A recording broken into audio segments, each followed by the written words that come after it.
24 movie side channel நண்பர்கள் அனைவருக்கும் வணக்கம். இன்னைக்கு நம்ம பார்க்க போறது ஆனந்த் ஸ்ரீபாலா அப்படிங்கிற சூப்பரான ஒரு மலையாள படத்தை பத்தி தான் பார்க்க போறோம். இந்த படத்தோட கதை என்னன்னா, ஒரு பொண்ணு திடீர்னு காணாம போயிடறாங்க. மறுநாள் அந்த பொண்ணு இறந்து போனதா தகவல் கிடைக்குது. போலீஸ் தற்கொலைன்னு சொல்லி இந்த கேஸை முடிச்சுறாங்க. அதுக்கப்புறம் ஹீரோ இந்த கேஸ் எடுத்து விசாரிக்கும் போதான் இது தற்கொலை கிடையாது, யாரோ கொலை பண்ணிருக்காங்கன்னு தெரிய வருது. யாரு அந்த கொலையாளி, ஹீரோ அந்த கொலையாளியை கண்டுபிடிச்சாரா இல்லையா, கடைசி வரைக்கும் செம்ம இன்ட்ரெஸ்டா கொண்டு போயிருப்பாங்க. இப்ப நம்ம படத்துக்குள்ள போவோம். ஸ்டார்டிங் சீனு ஒரு பொண்ணோட அப்பா அம்மா, அதே மாதிரி ஹாஸ்டல் வார்டன், இந்த 3 பேரும் சேர்ந்த மாதிரி போலீஸ் ஸ்டேஷனுக்கு வராங்க. ஏன்னா இவங்களோட பொண்ணு நைட் நேரம் ஹாஸ்டலுக்கு வராம இருந்திருப்பா, அதனாலதான் புகார் கொடுக்கறதுக்காக வந்திருக்காங்க. ஆனா இங்க இருக்கிற போலீஸும் இது எங்க ஸ்டேஷன்ல வராது, பக்கத்து ஸ்டேஷனுக்கு போங்கிற மாதிரி சொல்றாங்க. இவங்களும் பக்கத்து ஸ்டேஷனுக்கு புகார் கொடுக்கறதுக்காக வராங்க. ஆனா இங்க இருக்கிற எஸ்ஐயும் இது எங்க ஸ்டேஷனுக்கு வராது, அந்த ஸ்டேஷன்ல வரும் மாதிரி எல்லாம் சொல்றாரு. சார் ஏன் இப்படி அலக்கழிக்கிறீங்க, முதல்ல என் பொண்ணை தேடி கண்டுபிடிங்கிற மாதிரி இவங்களும் சொல்றாங்க. இங்க பண்ண முடியாது, நீங்க பக்கத்து ஸ்டேஷனுக்கு தான் போகணும் மாதிரி இவரும் சொல்றாரு. இதனால இவங்களும் பயங்கரமா டென்ஷன் ஆகுறாங்க. இப்ப இவங்களும் இன்ஸ்பெக்டரை பாக்குறதுக்காக வந்துடுறாங்க. 2 ஸ்டேஷன்லயும் மாத்தி மாத்தி அலக்கழிக்கிறாங்கன்னு இவர்கிட்ட சொல்றாங்க. இப்ப இன்ஸ்பெக்டரும் அந்த பொண்ணோட போட்டோவை பார்க்கணும் மாதிரி சொல்றாரு. இவங்களும் போட்டோவை எடுத்து தந்துடுறாங்க. கவலைப்படாதீங்க, சீக்கிரமா கண்டுபிடிச்சலாம் மாதிரி இன்ஸ்பெக்டரும் சொல்றாரு. எல்லா ஸ்டேஷனுக்கும் இந்த பொண்ணோட போட்டோவை அனுப்புங்க மாதிரி ஆட்கள் கிட்ட சொல்றாரு. அதே மாதிரி ஏதாவது விபத்து நடந்திருக்கா அதை பத்தி விசாரிங்கன்னு மாதிரி சொல்றாரு. இதை கேட்டு இவங்களும் பயப்படுறாங்க. பயப்படாதீங்க, இது நார்மலா பண்ணக்கூடிய விசாரணை தான் சொல்றாரு. இப்ப அந்த பொண்ணோட போட்டோ வச்சு எல்லா இடத்துலயும் தேடி பார்த்துட்டு இருக்காங்க. ஆனா உருப்படியா எந்த தகவலும் கிடைக்க மாட்டேங்குது. மறுநாள் காலையில இன்ஸ்பெக்டருக்கு ஒரு போன் கால் வருது. சார், ஒரு பொண்ணோட உடல் கிடைச்சிருக்கு, அது அந்த மெரின்கிற பொண்ணா இருக்க வாய்ப்பு இருக்கிற மாதிரி சொல்றாங்க. அடுத்து இன்ஸ்பெக்டரும் கொஞ்ச நேரத்துல இந்த இடத்துக்கு வந்துடுறாரு. சார், நீங்க மட்டும் ஒரு இடத்துக்கு வரணும் மாதிரி அப்பா கிட்ட சொல்றாரு. என்ன சார், என் பொண்ணுக்கு ஏதாவது ஆயிடுச்சான்னு மாதிரி அப்பாவும் கேட்கிறாரு. அதெல்லாம் ஒண்ணு இல்ல சார், சும்மாதான் இவரும் சொல்றாரு. இப்ப அப்பாவை அந்த இடத்துக்கு கூப்பிட்டு வந்துடுறாங்க. அப்பாவும் அந்த பொண்ணோட உடலை பார்த்து அதிர்ச்சி ஆறாரு. ஏன்னா இறந்து கிடக்கிறது இவரோட பொண்ணு தான், பேர் மெரின் அப்படிங்கிறது. அப்பாவும் பொண்ணோட உடலை பார்த்து கதறி அழுதுட்டு இருக்காரு. பொண்ணு தற்கொலை பண்ணி தான் இறந்து போயிருக்கான்னு மாதிரி ரிப்போர்ட் வந்திருக்கு. அது மட்டும் இல்லாம பொண்ணு ரோனிங்கிற ஒரு பையனை லவ் பண்ணிருக்கா. அந்த பையன் கூட லைட்டா சண்டை ஏற்பட்டிருக்கு. அந்த சண்டையில தான் மெரின் இறந்து போனதா நினைக்கிறாங்க. அந்த ரோனியை அரெஸ்ட் பண்ணி விசாரணை பண்றதுக்காக கூப்பிட்டு போறாங்க. அதுக்கப்புறம் இது தற்கொலை தான் இந்த கேஸை முடிச்சிடுறாங்க. ஆனா அப்பா இதை ஏத்துக்க மாட்டேங்கிறாரு. என் பொண்ணு ரொம்ப தைரியமானவ, அவ கண்டிப்பா தற்கொலை பண்ணிருக்க மாட்டா, வேற ஏதோ நடந்திருக்கு. போலீஸ் அவசர அவசரமா இந்த கேஸை முடிச்சிருக்காங்க மாதிரி எல்லாம் பேட்டி தந்துட்டு இருக்காரு. நிறைய பேர் அந்த பொண்ணுக்கு நியாயம் வேணும் மாதிரி போராட ஆரம்பிக்கிறாங்க. அடுத்து 6 மாசம் கழிச்சு நடக்கிறத நமக்கு காமிக்கிறாங்க. இப்போ ஒரு பொண்ணை காமிக்கிறாங்க. இவங்க தான் இந்த படத்துக்கு ஹீரோயினா இருப்பாங்க. இவங்களும் ஒரு டாக்ஸில ஏறி உட்கார்றாங்க. ரோனின்னு ஒரு பாய் ஃப்ரெண்டை காமிச்சாங்கல்ல, அவர் தான் இந்த டாக்ஸியை ஓட்டுறாரு போல. ஓடிபி சொல்லுங்க மாதிரி கேட்கிறாரு. இவங்களும் ஓடிபி சொல்றாங்க. இல்ல மேடம், ஓடிபி மேட்ச் ஆகலன்னு மாதிரி இவரும் சொல்றாரு. உங்க பேர் பிரியாவான் மாதிரி கேட்கிறாரு. என் பேர் பிரியா இல்லைன்னு மாதிரி இவங்களும் சொல்றாங்க. அப்பதான் வேற 2 பேர் இந்த இடத்துக்கு வந்து நிக்கிறாங்க. உண்மையிலே அவங்க புக் பண்ண டாக்ஸில தான் இவங்க ஏறி இருக்காங்க. சாரின்னு சொல்லிட்டு ஹீரோயினும் வெளியே வந்துடுறாங்க. இப்ப பின்னாடி தான் இவங்க டாக்ஸி வருது. இப்ப இவங்களும் அதுல ஏறி கிளம்ப ஆரம்பிக்கிறாங்க. ஹீரோயினை பொறுத்த வரைக்கும் ஒரு டிவி சேனல்ல தான் வேலை பார்த்துட்டு இருக்காங்க. கிரைம் கேஸை பத்தி சொல்லுவாங்கல்ல, அதான் இவங்க வேலையா இருக்கும். இப்ப எடிட்டர் போஸ்ட்ல ஒரு பொண்ணு தான் இருப்பாங்க. இப்ப இவங்களும் அடுத்து எந்த கேஸை பத்தி போட போறேன்னு மாதிரி கேக்குறாங்க. மெரின்கிற ஒரு பொண்ணு இறந்து போனால, அதை பத்தி தான் நான் கவர் பண்ண போறேன். அந்த பொண்ணு தற்கொலை பண்ணிக்கிட்ட மாதிரி கேஸை முடிச்சிருக்காங்க. அந்த பொண்ணோட பாய் ஃப்ரெண்டு ரோனியை விசாரிச்சுட்டு தப்பு இல்லைன்னு மாதிரி வெளியே விட்டுருக்காங்க. ஆனா அந்த பொண்ணோட அப்பா அம்மா இது தற்கொலை கிடையாதுன்னு மாதிரி சொல்றாங்க. இது எல்லாத்தையும் கவர் பண்ணி நம்ம முடிவை மக்கள்கிட்ட சொல்லுவோம், கண்டிப்பா நல்லா ரீச் ஆகும் மாதிரி ஹீரோயினும் சொல்றாங்க. இதுல எனக்கு உதவியா ஒரு ஆள் வேணும்னு கேக்குறாங்க. சரின்னு இவங்களும் ஏத்துக்கிறாங்க. அடுத்த சீன்ல ஆனந்துங்கிற ஒரு நபரை காமிக்கிறாங்க. இவர் தான் இந்த படத்துக்கு ஹீரோவா இருப்பாரு. இவரை பொறுத்த வரைக்கும் ஐசக்னு ஒருத்தர்கிட்ட வேலை பாக்குறாரு. எல்லா கேஸ் ஃபைலும் ஒரு இடத்துல இருக்கும்ல, அதுலதான் ஐசக் வேலை பாக்குறாரு. இவருக்கு உதவியா தான் ஆனந்த் இருக்காரு. இப்ப ஹீரோவும் ஒரு கேஸ் ஃபைல டக்குன்னு எடுத்துறாரு. இதை பாக்குற இன்ஸ்பெக்டரும் ஆச்சரியப்படுறாரு. அது மூலியம் எடுத்துட்டேன்னு மாதிரி கேக்குறாரு. இவன் யாருன்னு தெரியுதா, ஸ்ரீபாலான்னு ஒரு மேடம் இருந்தாங்கல்ல, அவங்களோட பையன் தான். இவனும் போலீஸ் ஆகிறதுக்காக ட்ரை பண்ணிட்டு இருக்கான் மாதிரி ஐசக்கும் சொல்றாரு. ஓ, அந்த மேடத்தோட பையனா, அதனாலதான் இவ்வளவு டேலண்டா இருக்கான் மாதிரி அந்த ஆபீசரும் சொல்றாரு. ஹீரோ போலீஸாக ட்ரை பண்ணிட்டு இருக்காரு. அதே சமயம் ஒரு ஜாப் இன்டர்வியூக்காக வந்திருக்காரு.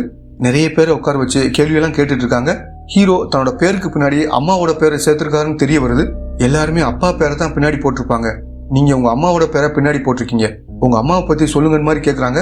அம்மாவை பத்தி பேசின உடனே இவர் கொஞ்சம் பதட்டமாயிராரு. ஏன் இவ்வளவு பதட்டமாகறாரு மாதிரி இவங்களும் யோசிச்சுட்டு இருக்காங்க. இப்ப அம்மாவும் கட் பண்ணல, இவருக்கு பக்கத்துல இருக்கிற மாதிரி தெரியுறாங்க. கேட்கிற கேள்விக்கு பதில் சொல்லுன்னு இவங்களும் சொல்றாங்க. சரிமானு இவருமே தனியா பேசுறாரு. அதுக்கப்புறம் தான் இவங்களை பார்த்து பதில்லாம் சொல்றாரு. இவருக்கு ஏதோ பிரச்சனை இருக்கிற மாதிரி வேலை கொடுக்காம அனுப்பிச்சு விட்டுறாங்க. ஹீரோவுக்கு 10 வயசா இருக்கும் போதே அம்மாவை கொலை பண்ணிருப்பாங்க. அப்ப இருந்து அம்மாவோட கற்பனை இவருக்கு அடிக்கடி வந்துகிட்டே இருக்கும். ஐசக் தான் ஹீரோவை பாத்துக்கிற மாதிரி நம்ம காமிக்கிறாங்க. இப்ப ஹீரோயின் இந்த இடத்துல பேசுறதுக்காக வந்திருக்காங்க. ஹீரோயினோட பேரும் ஸ்ரீ பாலாவா தான் இருக்கும். இந்த பேருக்காகவே ஹீரோயினை பிடிச்சிருக்குன்னு மாதிரி எல்லாம் சொல்லியிருப்பாரு. இவங்களுமே லவ் பண்ண ஆரம்பிச்சிருப்பாங்க. ஒரு நாள் கூட இவர் என்னை வெளியே கூட்டு போலன்னு மாதிரி ஐசக் கிட்ட சொல்லிட்டு இருக்காங்க. எனக்கு சரியான வேலை இன்னும் அமையல, உன்னை எப்படி வெளியே கூட்டு போவேன் மாதிரி இவரும் சொல்றாரு. நான் மேடத்துக்கிட்ட பேசி கஷ்டப்பட்டு உனக்கு ஒரு வேலையை ஏற்பாடு பண்ணிருக்கேன், எனக்கு உதவியா நீ வேலை பண்ணணும் மாதிரி சொல்றாங்க. சரின்னு ஹீரோவும் இதை ஏத்துக்கிறாரு. அடுத்த சீன்ல மெரினோட அப்பா அம்மா கிட்ட பேசுறதுக்காக வந்திருக்காங்க. மெரின் எப்படி காணாம போனாங்க அதை பத்திலாம் சொல்லுங்க மாதிரி கேட்டுட்டு இருக்காங்க. மெரின் காணாம போனாங்கல்ல, அன்னைக்கு காலையில் கூட அம்மா கிட்ட பேசியிருப்பாங்க. அதுக்கு முன்னாடி நாள் தான் எக்ஸாம் ரிசல்ட் வந்திருக்கும்.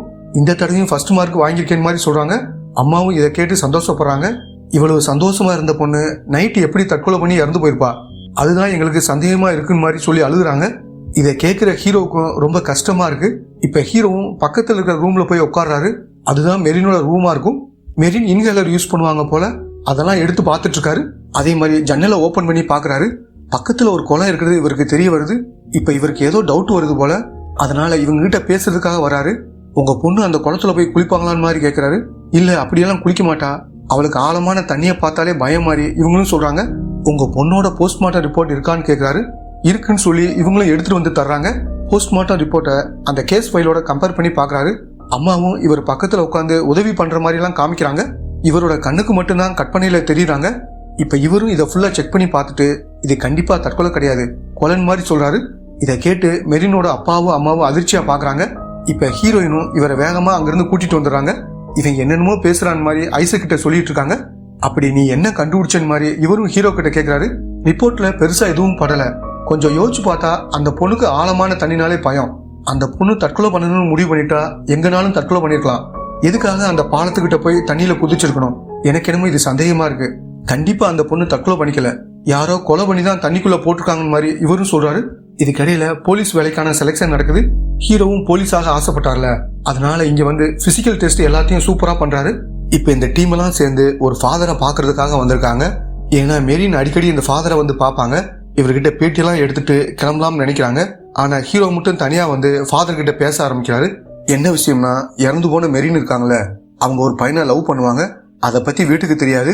ஆனா ஃபாதர் கிட்ட இந்த விஷயத்த சொல்லியிருக்காங்க. ரோனி ரொம்ப நல்ல பையன், ரோனியை பத்தி நீங்க தான் வீட்டுல பேசணும் மாதிரி எல்லாம் சொல்றாங்க. கண்டிப்பா நான் பேசுறேன் மாதிரி ஃபாதரும் சொல்லியிருப்பாரு. ஆனா அதுங்களையும் அவ இறந்து போயிட்டான் மாதிரி எல்லாம் சொல்றாரு. ரோனி கூட சண்டை போட்டு தான் மெரின் இறந்து போனதா சொல்றாங்களே, அது உண்மையான மாதிரி கேட்கிறாரு. அதெல்லாம் எனக்கு தெரியாதுன்னு ஃபாதரும் சொல்றாரு. அடுத்த சீன்ல ரோனியை பார்த்து பேசுறதுக்காக வராங்க. ஆனா ரோனி இவங்க கிட்ட பேசுறதுக்கு விருப்பப்பட மாட்டேங்கிறாரு. ஏன்னா போலீஸ் ஒன்னாலதான் அந்த பொண்ணு இறந்து போனதா சொல்லி பயங்கரமா டார்ச்சர் பண்ணிருப்பாங்க. அதனால எந்த இடத்துலயும் வேலை கிடைச்சிருக்காது. இப்பதான் இந்த வேலை கிடைச்சி டாக்ஸி ஓட்டிட்டு இருக்கேன், தயவு செஞ்சு என்ன தொந்தரவு பண்ணாதீங்க, என்னை விட்டுருங்கன்னு சொல்லிட்டு டாக்ஸி எடுத்துட்டு கிளம்பி போறாரு. அடுத்து மெரின் தங்கியிருந்த ஹாஸ்டலுக்கு வந்து அவங்கள பத்தி விசாரிக்கிறாங்க. அதே மாதிரி வீடியோ எல்லாம் எடுத்துட்டு இருக்காங்க. ஆனா இந்த வார்டனுக்கு இதெல்லாம் சுத்தமா பிடிக்க மாட்டேங்குது. உங்களோட விளம்பரத்துக்கு ஹாஸ்டலை யூஸ் பண்ணாதீங்க, முதல்ல இங்கிருந்து கிளம்புங்கன்னு மாதிரி கோபமா சொல்றாங்க. அடுத்து இன்ஸ்பெக்டரை பார்த்து மெரினோட கேஸை பத்தி கேட்கறாங்க. மெரின் காணாம போனதா அந்த பொண்ணோட அப்பா அம்மாவும் வார்டனும் புகார் கொடுக்கறதுக்காக வந்தாங்க. மறுநாள் காலையில தான் மெரின் இறந்து போனதா தகவல் கிடைச்சது. நான் நல்லா விசாரிச்சுட்டேன், இது தற்கொலை தான் இவரும் சொல்றாரு.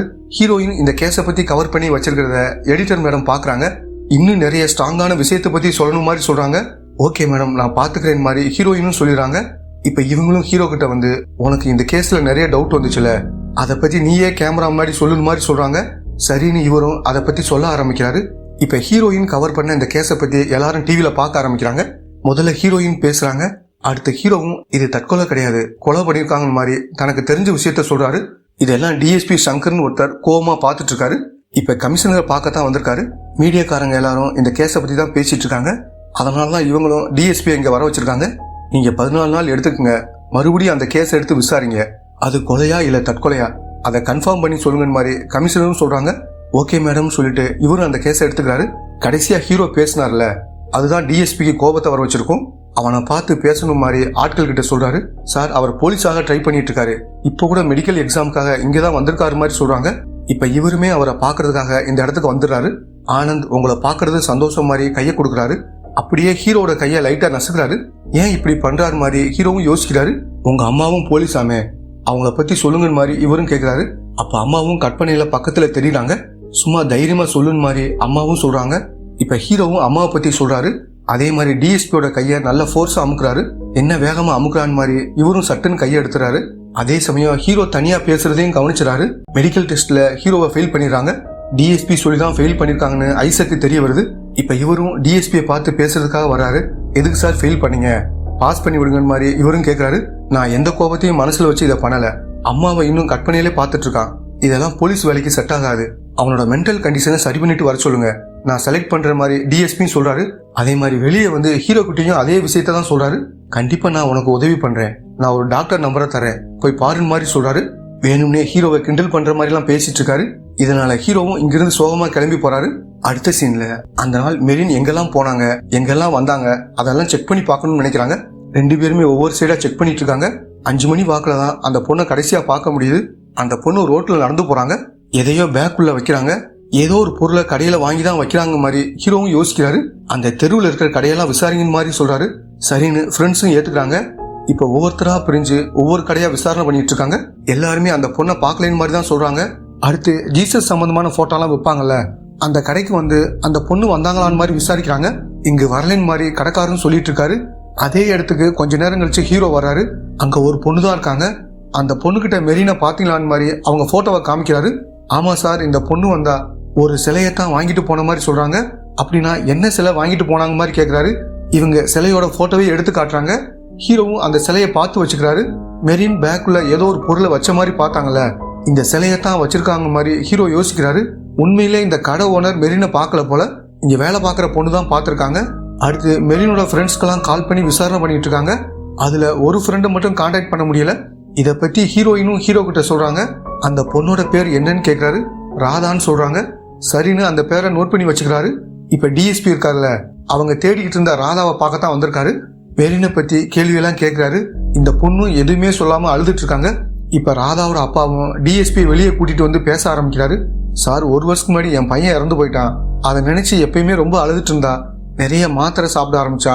மெரின் வந்ததுக்கு அப்புறம் தான் மெரின் கிட்ட பேசி பேசி நார்மலுக்கு வர ஆரம்பிச்சா. திடீர்னு அந்த பொண்ணு இறந்து போனதுனால இவளால் ஏத்துக்க முடியல. இந்த மாதிரி நேரத்துல விசாரணை வேணாம் மாதிரி சொல்றாரு. டிஎஸ்பி இதை புரிஞ்சுக்கிறாரு. சரிங்க சார், உங்க பொண்ணு நார்மல் ஆகட்டும், அப்புறம் வந்து விசாரிக்கிறேன் மாதிரி சொல்லிட்டு கிளம்பி போறாரு. அடுத்து ஹீரோவும் ராதாவோட போன் நம்பரை கண்டுபிடிச்சு கால் பண்றாரு. அப்பா தான் போனை எடுக்கிறாரு. சார், உங்க பொண்ணுகிட்ட பேசணும் மாதிரி எல்லாம் ஹீரோ சொல்றாரு. ஆனா அப்பா இருக்காருல்ல, எதுவும் சொல்லாம போனை வச்சிடறாரு. அடுத்து இவங்களும் ஒரு பெரியவரை பாக்குறதுக்காக வர்றாங்க. இவர் தான் போஸ்ட்மார்ட்டம் பண்ணிருப்பாரு. நீங்க வித்தியாசமா ஏதாவது பாத்தீங்களான்னு மாதிரி கேட்கறாங்க.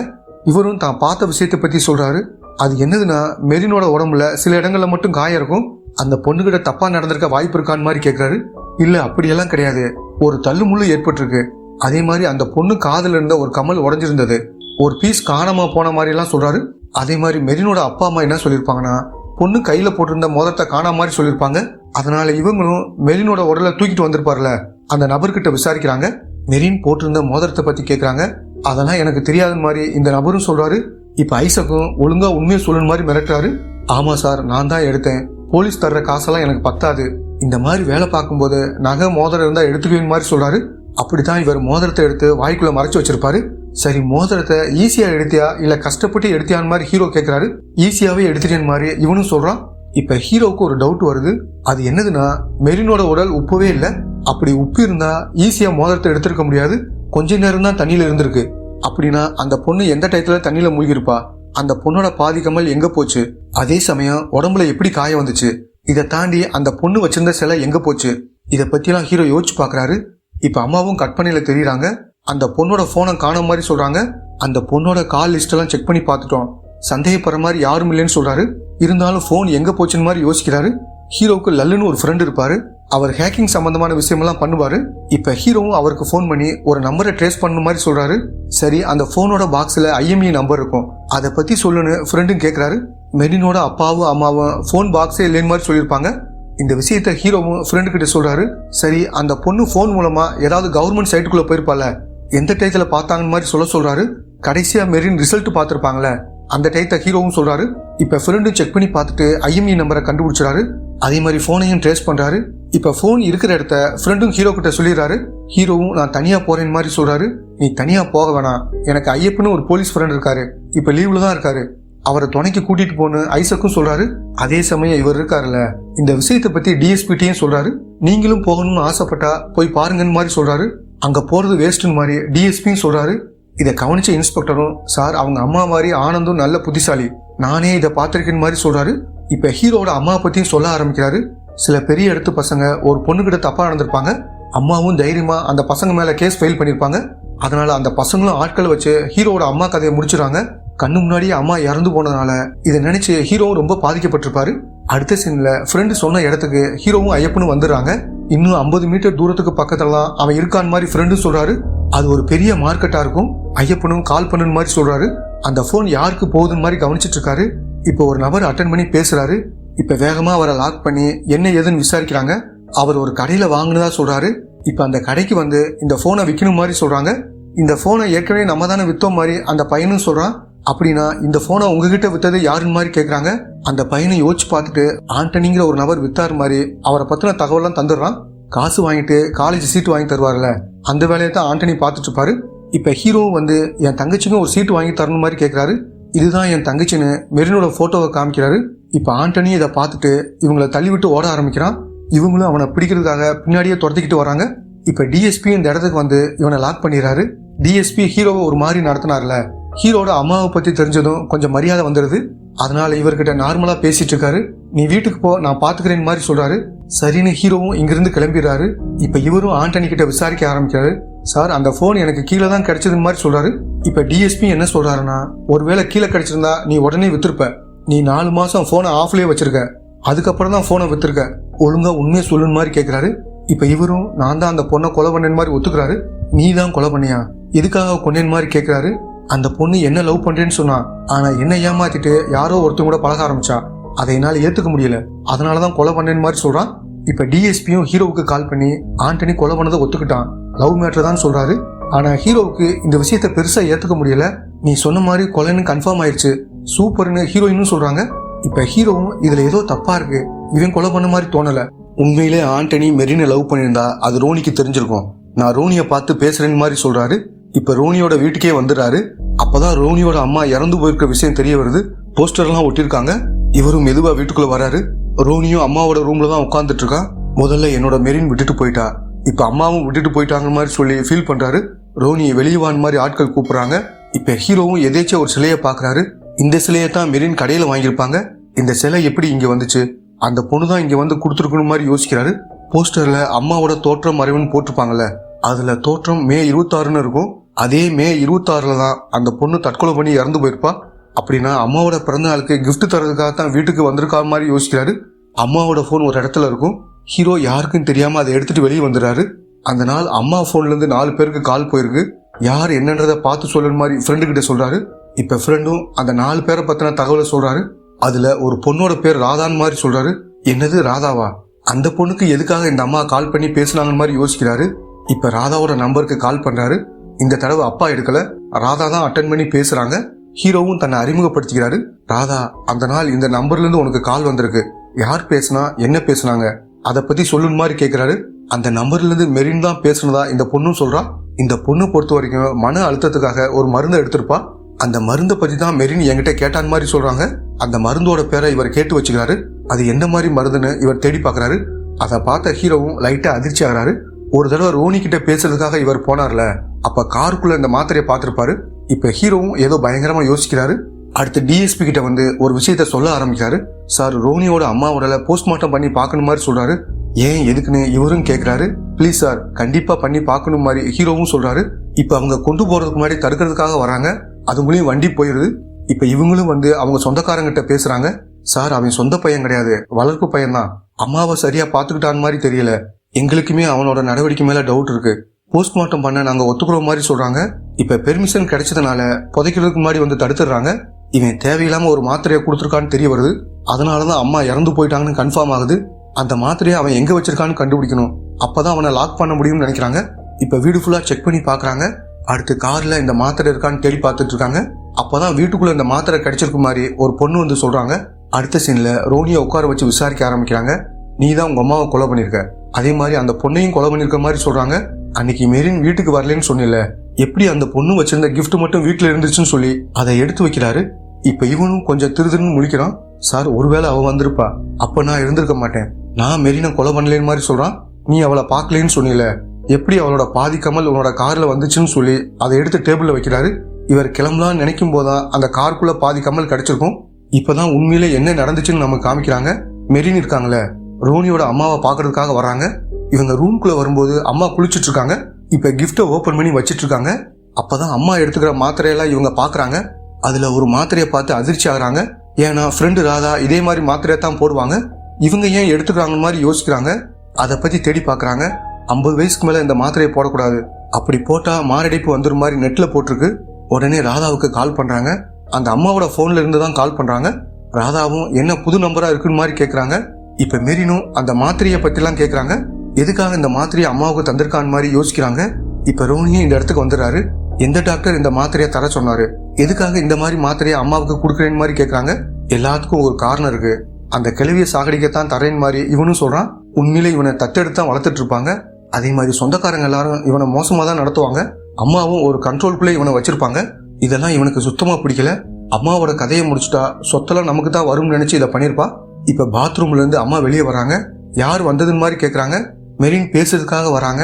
இப்ப ரூனியும் கையை வச்சு சத்தம் போடாத மாதிரி லாக் பண்ணிடுறான். இவங்களும் மயக்கமாயிடுறாங்க. அப்ப யாரோ காலிங் பெல் அடிக்கிறாங்க. இப்ப இவனும் ஸ்டோர் ரூமுக்குள்ள மெரினை கொண்டு வந்து போட்டுறான். யாருன்னு பார்த்தா சொந்தக்காரங்க தான் அம்மாவோட பிறந்த நாளுக்காக வந்திருக்காங்க. கேக்கெல்லாம் வெட்டி முடிச்சுட்டு இவனும் மெரினை பாக்குறதுக்காக வரான். பார்த்தா மெரின் அங்க இறந்து போயிருக்காங்க. ஏன்னா மெரினுக்கு கொஞ்சம் வீசிங் ப்ராப்ளம் இருக்கும், அதனாலதான் இறந்து போயிருக்காங்க. அதே சமயம் சொந்தக்கார பொண்ணு ஒருத்தவங்க மெரின் வச்சிருந்த கிஃப்டை அம்மாவுக்கு தான் வந்திருக்குன்னு நினைச்சு ஒரு இடத்துல வச்சிருப்பாங்க. மெரின் தான் இந்த கிஃப்டை எடுத்துட்டு வந்திருக்காங்கன்னு இவனுக்கு தெரியாது. இவனும் வேற வழி இல்லாம ஒத்துக்கிறான். தெரியாம தப்பு பண்ணிட்டேன், நான் தான் இந்த விஷயத்த பண்ணேன்னு மாதிரி சொல்றான்.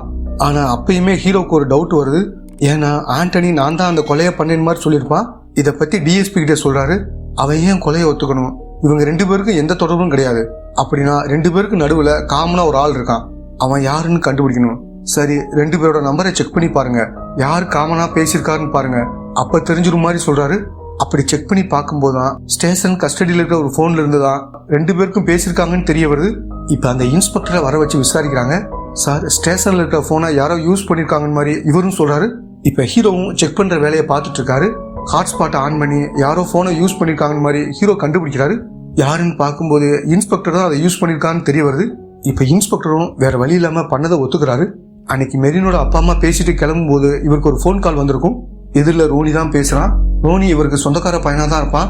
நடந்த விஷயத்த இவனும் இன்ஸ்பெக்டர்கிட்ட சொல்றான். இப்ப இன்ஸ்பெக்டரும் வீட்டுக்கு வந்து மெரினோட உடலை பாக்குறாரு. இப்ப தூக்கிட்டு போறதுக்கு ஒரு ஆள் வேணும்ல, அதனால ஆண்டனிக்கு போன் பண்ணி வர வச்சிட்டாரு. ஆண்டனிக்கு பணம் கொடுத்துதான் இந்த உதவியை செய்ய சொல்லியிருப்பாரு.